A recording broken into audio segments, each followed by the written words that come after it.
David ওয়ার্নারকে champions ট্রফির জন্য ফেরাতে চায় না ক্রিকেট অস্ট্রেলিয়া।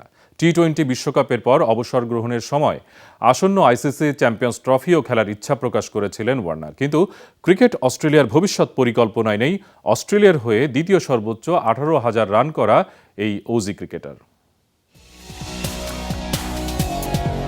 ঘরের মাঠ সিডনিতে অনুষ্ঠিত টেস্ট দিয়ে দীর্ঘ সংস্করণ এবং সর্বশেষ ওয়ানডে ও টি-20 বিশ্বকাপ দিয়ে আন্তর্জাতিক ক্রিকেটকে বিদায় বলে দিয়েছেন ডেভিড ওয়ার্নার। তবে টি-20 বিশ্বকাপ শেষে আইসিসি চ্যাম্পিয়ন্স ট্রফি খেলার ইচ্ছাও প্রকাশ করেছিলেন তিনি, যদিও সেই ভার ছেড়েছিলেন ক্রিকেট অস্ট্রেলিয়ার হাতে। তবে ক্রিকেট বোর্ড তার ফিরে আসার দরজা বন্ধ করে দিয়েছে।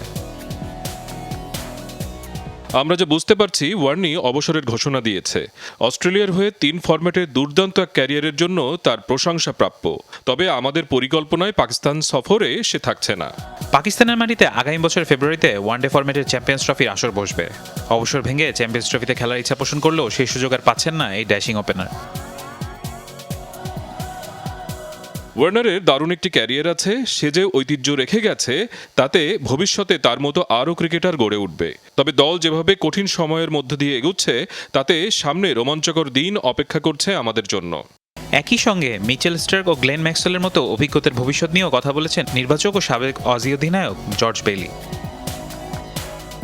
পরে টি-20 বিশ্বকাপ 2026 সালে আমার মনে হয় তখন অনেক বেশি পরিবর্তন আসবে স্কোয়াডে। তবে স্টার্ক এবং ম্যাক্সওয়েলের ব্যাপারে আসলে আমাদের কোনো আলোচনা হয়নি যে তারা কখন আন্তর্জাতিক টি-20কে বিদায় জানাবে।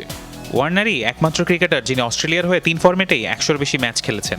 সব মিলিয়ে আন্তর্জাতিক ক্যারিয়ারে 18,995 রান করে দেশটির ক্রিকেট ইতিহাসে দ্বিতীয় সফলতম ব্যাটসম্যান ওয়ার্নার। তার সামনে আছেন কেবল কিংবদন্তি অধিনায়ক রিকি পন্টি, তার রান 27,368। ফারহান ইহসান, যমুনা স্পোর্টস।